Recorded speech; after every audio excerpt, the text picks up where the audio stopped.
Parmi les différences que l'on peut constater entre ceux qui voient l'excuse de l'ignorance ici-bas et ceux qui ne voient pas l'excuse de l'ignorance ici-bas, c'est cette compréhension religieuse-là.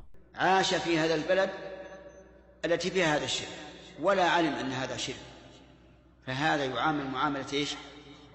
المسلمين على ظاهر حال. وكذلك أيضا في الآخرة لا يؤاخذه الله لأنه معذور. Comment vous faites pour attester qu'Allah Azzawajal ne punira pas un individu particulier dans l'au-delà sans preuve textuelle? C'est-à-dire que celui qui fait du shirk, Allah Azzawajal ne prendra pas en considération son shirk parce qu'il est excusé par l'ignorance. Allah Azzawajal dit, certes Allah Azzawajal ne pardonne pas qu'on lui donne quelques associés, à part cela il pardonne à qui il veut, mais quiconque donne des associés à Allah Azzawajal commet un péché énorme. Donc Allah Azzawajal ne pardonne pas le shirk. Deuxièmement, il t'a été révélé ainsi qu'à ceux qui t'ont précédé, si tu donnes des associés à Allah Azzawajal, ton œuvre sera certes vaine, et tu seras très certainement du nombre des perdants. C'est-à-dire que si tu fais du shirk, tous les actes d'adoration que tu as fait durant ta vie sont vains. De la même manière, quiconque associe à Allah Azzawajal lui interdit le paradis et son refuge sera le feu, et pour les injustes, pas de secoureur. Donc celui qui fait du shirk, le paradis lui est interdit et sa demeure sera l'enfer. Donc c'est-à-dire que l'on se retrouve avec ceci. Celui qui fait du shirk, son shirk n'est pas pardonné, ses bonnes actions sont toutes vaines, le paradis lui est interdit et l'enfer sera sa destination. Malgré ces preuves textuelles-là, vous nous dites, non, celui qui fait du shirk, Allah Azzawajal ne prend pas en considération son shirk car il est excusé par l'ignorance, donc il sera ressuscité avec les musulmans et ne sera pas puni pour son shirk. Comment vous faites pour attester d'une telle chose? Nous, ce que l'on dit n'a absolument rien à voir. Celui qui fait du shirk n'est pas excusé par l'ignorance ici-bas, donc il porte le nom de ce qu'il a fait, ici du shirk, donc il est nommé mushrik. Et on agit avec lui comme avec le mushrik, malgré le fait qu'il n'a pas été jugé par un qadi comme étant mushrik. Donc on ne prie pas sur lui, on ne prie pas derrière lui, etc. Maintenant, concernant l'au-delà, la personne est peut-être dans une situation qui l'empêche d'atteindre la vérité. Par exemple, il vit dans une campagne en Afrique, ce qu'il fait de ses journées, c'est de l'agriculture et s'occuper des bestiaux, il n'a pas d'internet, il n'a pas de livre de savants, il n'a aucun savant près de lui, il ne peut prendre la science que de savants soufis qui adorent les tombes, et qui invoquent les tombes, sacrifient pour eux, etc. Cette personne-là, dans son état, c'est impossible qu'il fasse disparaître son ignorance et atteigne la vérité. Ce qui signifie que l'on dit que cet individu-là, il sera considéré comme Ahlul Fatra parce que dans sa situation, c'est impossible qu'il fasse disparaître son ignorance. Et que s'il avait été dans une autre situation, il aurait pu faire disparaître son ignorance, mais là c'est impossible. Donc il sera comptabilisé avec Ahlul Fatra. Donc comme vous l'aurez compris, la personne qui fait du shirk et qui meurt sur le shirk, normalement elle ira en enfer éternellement et ne sera jamais acceptée au paradis. Et donc, être testé avec Ahlul Fatra est le dernier échappatoire à l'enfer éternel. Si la personne a réussi ce test, elle ira au paradis.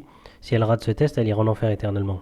Maintenant, pourquoi est-ce que l'on dit que ces personnes-là seront ressuscitées avec Ahlul Fatra alors qu'ils ont accepté l'islam de leur vivant et se sont soumis à Allah Azzawajal? Tout simplement parce que cela relève de la justice parfaite d'Allah Azzawajal, comme il le dit, et nous n'avons jamais puni un peuple avant de lui avoir envoyé un messager. Ces gens-là ont reçu le message, mais n'ont pas compris le message correctement. Parce qu'ils se sont fait tromper par des savants du mal, soufis, etc., qui leur ont enjolivé l'adoration des tombes. Donc ils leur ont expliqué le tawhid al-rububiyya, le fait qu'Allah Azzawajal a créé les cieux et la terre, qu'il gère toutes les affaires, qu'il fait tomber la pluie, etc. Mais dans tawhid al-uluhiyya, ils leur ont enjolivé l'adoration des tombes et des mausolées. Ils leur ont pas dit que cela était du shirk et que cela était interdit. En leur disant par exemple qu'il n'y a absolument aucun mal à faire le tawaf autour de la tombe, cela permet à l'allié d'Allah Azzawajal de vous connaître afin d'invoquer pour vous, qu'il n'y a absolument aucun mal à demander à l'habitant de la tombe de les protéger contre le châtiment de la tombe ou de lui demander l'intercession le jour du jugement. Ou par exemple lorsque vous faites face à un lion, vous pouvez demander à Sidi Untel de vous protéger alors que vous êtes à des kilomètres de sa tombe, où il n'y a absolument aucun mal à se prosterner devant l'habitant de la tombe. Toutes ces choses-là font partie des choses permises dans la religion d'Allah Azzawajal. Et donc ces gens-là les ont cru et ont commis du shirk par ignorance. Et ils n'ont absolument aucun moyen de faire disparaître cette ignorance-là, parce qu'ils peuvent très bien lire des versets tels que Inna Allah la yaghfiru an yushraka bihi wa yaghfiru ma duna dhalika liman yasha, sans comprendre ce que ça signifie. Donc ils ont l'arabe mais ils ne comprennent pas. Et donc on laisse leur affaire à Allah Azzawajal et on dit qu'ils seront ressuscités avec Ahlul Fatra parce que dans leurs conditions, ils sont semblables à Ahlul Fatra. Même s'ils ont accepté l'islam, ils n'ont pas la capacité d'atteindre la vérité et d'unifier Allah Azzawajal dans l'adoration. Comme on l'a déjà vu avec le hadith suivant. 4 personnes protesteront au jour de la résurrection. Un homme qui est mort dans une période de rupture du message divin. Il dira, mon maître, aucun de tes messagers ne s'est adressé à moi. Et ensuite Allah Azzawajal les testera. Donc vu que cette personne-là a accepté l'islam comme étant la vérité d'un point de vue général, mais il a commis du shirk, on espère pour lui qu'il obéira à Allah Azzawajal lorsqu'il sera testé le jour du jugement avec Ahlul Fatra. Cette position n'a rien à voir avec l'autre position qui consiste à dire que Allah Azzawajal ne le punira pas car il est excusé par l'ignorance, il sera ressuscité avec les musulmans, etc., etc. C'est une position qui n'a absolument aucun fondement et qui ne peut pas être justifiée par des preuves textuelles.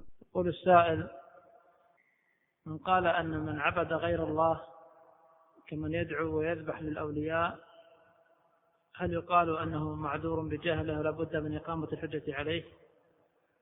الأمر يعني فعله كفر بلا شك، عبادته لغير الله، دعاء لغير الله كفر، فنقول هذا فعل كفر وكان بهذا. أما عن أمر الآخرة هل الحجة قال أن بلغ، فهذا أمر إلى الله علمه، لكن في الدنيا نعامله بأنه مشرك كافر، نحكم بكفر فعله وكفره بذاته، لكن مآله إلى الله أمره.